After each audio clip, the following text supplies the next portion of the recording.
बापूसाहेब पाटील एकंबेकर महाविद्यालय ज्याने आता नुकतंच तारुण्यामध्ये पदार्पण केलेलं आहे, त्या महाविद्यालयाच्या रौप्य महोत्सवानिमित्त आयोजित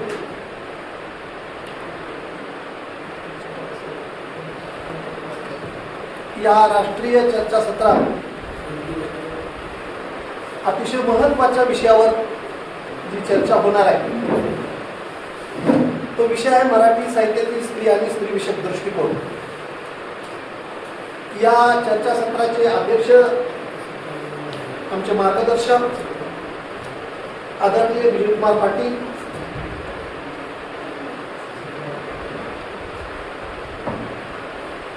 या चर्चासत्रामध्ये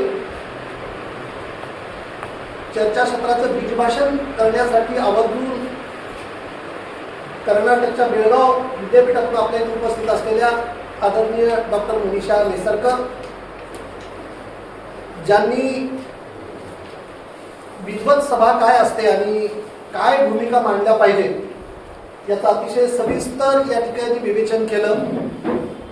सामाजिक शास्त्राचे प्राध्यापक असले तरी सामाजिक भान ज्या मराठी साहित्यानं दिलेला आहे अशा सगळ्या ग्रंथांचा उल्लेख आणि नावांचा उल्लेख ज्यांनी केला ते आमचे सहकारी स्नेही मित्र डॉक्टर नारायण कांबळे, या महाविद्यालयाचे प्राचार्य ओमप्रकाश क्षीरसागर सर, या ठिकाणी मंचावर उपस्थित असलेले स्वामी रामानंद तीर्थ मराठवाडा विद्यापीठाच्या मराठी अभ्यास मंडळाचे सन्माननीय सदस्य डॉक्टर कमलाकर चव्हाण, डॉक्टर कांत जाधव, ज्या महाविद्यालयाने या चर्चासत्राचं आयोजन केलं त्या मराठी विभागातील गाजरे सर, माने सर, महाविद्यालयातील इतर त्यांचे सहकारी, या चर्चासत्रासाठी विविध महाविद्यालयातून या ठिकाणी उपस्थित असलेले प्राध्यापक मित्र, या महाविद्यालयाचे सर्व प्राध्यापक, जी खंत या ठिकाणी नारायण कांबळे सरांनी व्यक्त केली ती अतिशय रास्त आहे. जी उदासीनता चाललेली आहे त्याच्याकडं आपण केवळ उदासीनता म्हणून न पाहता आणखी काही वेगळ्या दृष्टीने पाहण्याची गरज निर्माण झालेली आहे असं मला वाटते. पण एवढं मात्र खरं आहे, आपण कितीही कमी लोक असलो तरी ज्या विषयावर आपल्याला चर्चा करायची आहे ती चर्चा मात्र नक्की करणार आहोत. कारण कमीत कमी 2 लोकांमध्ये सुद्धा संवाद साधला जाऊ शकतो याच्यावर माझा पूर्ण विश्वास आहे. आणि म्हणून संख्या कमी आहे म्हणून दर्जा त्याचा खालावतो असं मी मानणाऱ्यापैकी नाही. पण खंत एवढी खरी आहे की आपण एवढी उदासीन का झालेली आहोत. पण उपस्थित असणाऱ्याच्या समोर ही खंत व्यक्त करण्यापेक्षा उपस्थित नसलेल्याच्या दृष्टीने ती खंत आहे. आपण याचं थोडंसं गांभीर्यानं भान ठेवलं पाहिजे. समकाळामध्ये जे काही घडते अशा अतिशय महत्त्वाच्या प्रश्नांवर जेव्हा अशी राष्ट्रीय चर्चासत्र आयोजित केली जात असतात तेव्हा अतिशय गांभीर्यानं अभ्यासपूर्ण आणि आपल्याला नवं काय मिळू शकते त्याच्याकडे बघण्याचे आणखी नवे कोणते दृष्टिकोन मिळू शकतात याच्यासाठी आपण सर्वांनी प्रयत्न केले पाहिजे असं मला वाटते. खरं तर विषय अतिशय महत्त्वाचा आहे. हा जो विषय आहे त्याची मी 2 भागामध्ये विभागणी करतो. नारायण कांबळे सरांनी बऱ्याच गोष्टी या ठिकाणी तुमच्या समोर ठेवलेल्या आहेत. एक स्त्री म्हणून मराठी साहित्यात स्त्रीची प्रतिभा कशी उभी राहिलेली आहे आणि दुसऱ्या बाजूला स्त्रीकडे बघण्याचा दृष्टिकोन कसा बदलत गेला किंवा तो कसा राहिलेला आहे. म्हणजे 2 वेगवेगळ्या बाबी या विषयामध्ये समाविष्ट केलेल्या आहेत. आणि म्हणून हा जो विषय आहे तो विषय अतिशय महत्त्वाचा आहे आणि चिंतनशील विषय आहे. बऱ्याच वेळेला आपण आपल्या देशात असलेल्या 2 गोष्टी की ज्याच्यामुळे अनेक प्रश्न निर्माण झालेले आहेत त्याच्यापैकी जात नावाची गोष्ट आहे, दुसरं पितृसत्ता नावाची गोष्ट आहे. ज्या काही आत्मकथनांचा ग्रंथांचा उल्लेख या ठिकाणी झाला ती सगळी आत्मकथनं, ती सगळी स्वकथनं जर कोणत्या प्रश्नांच्या केंद्रीभूत असतील तर हे दोन प्रश्न अतिशय महत्वाचे आहेत. दोन गोष्टी त्याच्यासाठी अतिशय महत्वाच्या आहेत. एक जात नावाची गोष्ट आणि दुसरी पितृसत्ता नावाची गोष्ट. हे दोनही प्रश्न लिंगभावाच्या मुळे ज्या स्त्रीचं जगणं नको करत आलेले आहेत अशा अतिशय ज्वलंत विषयावरची कार्यशाळा आहे. आणि म्हणून ज्या ठिकाणी पितृसत्ता प्रभावी असते त्यावेळेला स्वाभाविकपणे मग तो कालखंड कोणताही असो, आपण थोडस बघूया त्याचं पुढे काय काय कालखंडानुसार घडत गेलं ते. कालखंड कोणताही असला तरी जन्मताच लिंगभावामुळे एखाद्याला कनिष्ठ समजल्या जाणं आणि त्याच्या समाजातले काही अधिकारच नाकारणं ही जी प्रक्रिया आहे त्या प्रक्रियेच्या भोवती हे सगळं साहित्य गुंतलं गेलेलं आहे. आणि म्हणून पितृसत्ता असणं आणि ते जातीनं प्रभावित असणं या विषयाच्या अनुषंगानं आपण थोडासा गांभीर्यानं जेव्हा अशा काही परिवर्तनाच्या पुरोगामी म्हणणाऱ्या काळात पदार्पण करतो तेव्हा त्याच्यावर अधिक चर्चा करण्याची गरज आहे असं मला वाटते. आजही आपल्या स्त्रियांकडे बघण्याचे जे दृष्टिकोन आहेत ते फारसे बदललेले आहेत का, की फक्त काही अंश ते बदललेले आहेत याचा सुद्धा विचार करण्यासारखी गोष्ट आहे. आपण जेव्हा अभ्यास घटक निवडत असतो तेव्हा एक नवभान त्याच्यातून यावं असा एक आपला हेतू असला पाहिजे. बऱ्याच वेळेला स्त्रियांच्या अधिकाराच्या संदर्भानं वेगवेगळ्या प्रकारची मतं मांडत असताना मग ती साहित्यात येऊ किंवा सामाजिक शास्त्रात येऊ ती मतं जर आपण पाहिली तर आपल्या असं लक्षात येते की या देशामध्ये स्त्रियांकडे बघण्याचे निम्न अशा प्रकारचे दृष्टिकोन काळानुसार फक्त बदलत गेलेले आहेत एवढंच आपल्या लक्षात येते. आणि म्हणून स्त्रीची जी प्रतिमा आहे ती प्रतिमा मराठी साहित्यात कशी आली आणि आज काय आहे जर काळानुसार आपण पाहू लागलो तर आपल्याला असं दिसेल की एक संघर्ष उभा राहिलेला आहे स्त्रीच्या संदर्भात आणि तिला तो कायम करावा लागलेला आहे. तो कधी तिच्या सिद्धतेसाठी असेल किंवा इतरांच्यासाठी असेल पण तो तिने संघर्ष केलेला आहे. दुसरी गोष्ट आहे की ती संस्कारानं घडत आली असं म्हटलं जातं. मी एका अतिशय महत्वाच्या ग्रंथाचा उल्लेख या ठिकाणी करतो. सिमोन दी बोआचा जो ग्रंथ आहे द सेकंड सेक्स नावाचा संशोधनाचा गाभा असलेला तो ग्रंथ आहे असं मला वाटतं. जागतिक पातळीवरची जी संशोधनं होतात या सगळ्या संशोधनामध्ये या ग्रंथाचे संदर्भ आलेले आहेत. त्याच्यातलं एक वाक्य की स्त्री जन्मत नसते तर ती संस्कारित करून घडवली जात असते हे आपल्याला काय सांगते तर तिची प्रतिमा, तिचं अस्तित्व, तिचा संघर्ष, तिच्यावर होणारे संस्कार, तिच्या ठिकाणी असलेला विद्रोह आणि आक्रोश हे सगळा मराठी साहित्यात मध्ययुगीन कालखंडापासून ते समकाळापर्यंत कसा आला याचा गांभीर्याने विचार करण्याचा हा आजचा काळ आहे. ऐतिहासिक टप्पे जर तुम्ही पाहिले ज्या काही संत कवयित्रींचा या ठिकाणी उल्लेख झाला तो जो मध्ययुगीन काळ आहे या मध्ययुगीन काळामध्ये ज्याचा उल्लेख आपण भक्ती काळ असा म्हणून करतो आणि त्याला एक फार मजेशीर लेबल लावले जाते अध्यात्म नावाचं. मला त्या भाकड कथा वाटतात.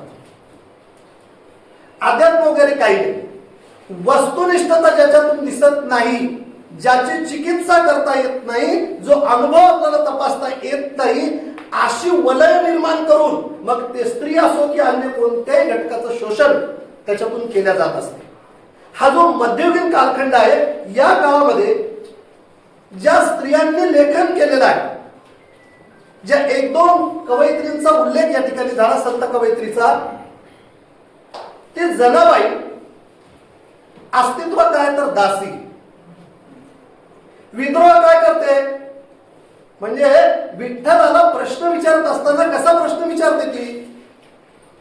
विठ्ठलाच्या संबंधी विद्रोहाच्या पातळीवर जाऊन तिने वापरलेले शब्दप्रयोग कसे आहेत आपण जर तपासून पाहिले ना, तर आपल्याला असं लक्षात येईल की एका बाजूला त्या काळामध्ये ज्याला आपण अश्लील म्हणा की कुठलाही शब्दप्रयोग म्हणा, त्याची रांड रंडकी हो, किती मोठा विद्रोह आहे. म्हणजे भक्ती काळामध्ये ज्या पद्धतीनं जनाबाई सारखी असेल, मुक्ताबाई सारखी असेल, किंवा त्या काळातली सोयराबाई असेल, अन्य सगळ्या संत कवयित्री की ज्यांनी भक्तीचं अतिशय मोठं वर्णन असतानाही एक प्रकारचा विद्रोह व्यक्त केलेला.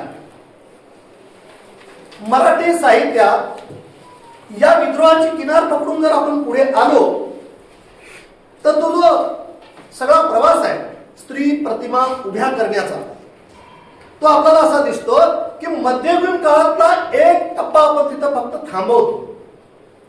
जेव्हा आपण या स्त्रीचं स्थान मध्ययुगीन काळाच्या नंतरच्या काळात आपण पाहतो, तेव्हा धार्मिक आणि सांस्कृतिक चौकटीच्या पुढे जाऊन आपण थोड्याशा वेगळ्या पद्धतीने विचार करायला लागतो. विठ्ठलाचा आणि जनाबाईचा संवाद आणि त्या काळातल्या बाकीच्या सगळ्या गोष्टी जर आपण पाहिल्या तर एका बाजूला स्त्री मनातलं वेदनेचं जे रूप आहे, विद्रोहाचं जे रूप आहे, तेही तिच्या अभंगातून बाहेर पडते आणि तिच्याकडे असलेली श्रम करण्याची जी काही गोष्ट आहे तीही त्याच्यातून बाहेर पडते. बहिणाबाई सारखी कवयित्री आहे, बहिणाबाई, की जी बंडखोरीच्या पातळीवर विचार करताना आपल्याला दिसून येते. तिला संस्कार, संसार, अध्यात्म आणि याच्यामधला द्वंद्वात्मक जो भाव आहे तो कशा पद्धतीने दिसतो याचं एक रूप आपल्याला तिच्या रचनेमधून दिसून येते. ज्या मुक्ताबाईचा उल्लेख आपण केला आणि ज्या मुक्ताबाईच्या रचनेकडे आपण जेव्हा बघतो, एक प्रकारच्या तत्वज्ञानातील प्रगल्भता म्हणून पाहतो. म्हणजे अतिशय कमी वय आणि मांडणीची प्रगल्भता जर पाहिली आपण तर सहजासहजी आताही मराठीच्या अनेक विद्वानांना त्यांच्या अभंगाची उकल करता येत नाही असं चित्र आहे. आणि म्हणून मग ही जी प्रगल्भता आहे आणि लिंगभेदाच्या पलीकडे जाऊन एक चिंतन करण्याची पद्धती आहे ती आपल्याला मध्ययुगीन कालखंडापासूनच दिसायला लागते. भक्त असेल तर मग याच काळामध्ये पतिव्रता म्हणून जी प्रतिमा उभी करण्यात आली. आत्ताही आपण ज्या सावित्रीबाई फुले यांचा उल्लेख करतो, तुम्ही जर आत्ता चालू असलेली स्टार प्रवाहाची मालिका पाहिली तर फुल्यांचा इतिहास वेगळ्या पद्धतीने आपण पाहतो. सावित्रीबाईचा इतिहास सुद्धा किती वेगळ्या पद्धतीचा आहे हे आपल्या समोरचं एक चित्र आहे. म्हणजे बंडखोरी ही तिच्या रक्तामध्ये अतिशय लहानपणापासून कशी होती याचं दर्शन त्याच्यातून आपल्याला घडतं. या सगळ्या आत्मभानाच्या संकेताकडे जाणाऱ्या गोष्टी आहेत. मी फारशी उल्लेख करत नाही कारण बरेचसे लोक नंतर बोलणार आहेत. मी फक्त त्याचं सूचन करतो. पुढचा टप्पा आपण घेतला, एक उल्लेख मी आवर्जून करतो की सावित्रीबाई फुलेचा उल्लेख केला आणि मुक्ता साळवेचा उल्लेख जर नाही झाला तर मला असं वाटतं की इतक्या कमी वयामध्ये एक मुलगी जेव्हा इथल्या सगळ्या व्यवस्थेला प्रश्न विचारते, म्हणजे वैयक्तिक पातळीवरचा विद्रोहच नाही, हा सामाजिक पातळीवरचा विद्रोह व्यक्त करते. आणि एक छोटासा निबंध, दोन निबंध मराठीत प्रसिद्ध आहेत. एक मुक्ता साळवेच्या संदर्भाने आहे आणि दुसरा ज्याचा उल्लेख या ठिकाणी केला, मी त्याची पुनरावृत्ती करत नाही, ताराबाई शिंदेचा स्त्री पुरुष तुलना. ही जी तुलना आहे, हे जे व्यवस्थेला दिलेलं आव्हान आहे, याच्याकडे आपण कशा दृष्टीने बघणार. आज समकाळामध्ये आपण या प्रश्नांवर चर्चा करतो तेव्हा आता सुद्धा शिकल्या सवरलेल्या सगळ्या स्त्रिया सावित्रीबाईच्या कड कृतज्ञतेने बघण्यापेक्षा आणखी कोणत्या तरी प्रतिमेकडे बघतात. वास्तव नाकारण्याची आणि कृतज्ञ होण्याची ही जी पद्धत आहे ना, ती अतिशय घातक आहे असं मला वाटतं. आता ज्यांचे उल्लेख झाले त्यांचे फक्त नावं मी सांगतो की सावित्रीबाई फुलेंचा काव्य फुले किंवा अन्य कोणताही ग्रंथ जर तुम्ही वाचला तर तुमच्या असं लक्षात येईल की ही स्त्री केवळ आपलं एक स्वतःच छोटस विश्व त्याच्या पुढे विद्रोह असं नाही, सामाजिक भान म्हणून काय असू शकते आणि केवढंही जरी संकट समोर आलं तरी खचून न जाता पुढे जाण्याची जी त्यांचं धैर्य आहे ते आपल्या लक्षात आल्या वाचून राहत नाही. पंडिता रमाबाईचा उल्लेख झाला की ज्यांनी धर्मसंस्थेतील स्त्री आणि तिची अवस्था याचा अतिशय सुंदर चित्रण केलेलं आहे. पंडिता रमाबाईचे उल्लेख सुद्धा अनेक वेळा केल्या जात नाही.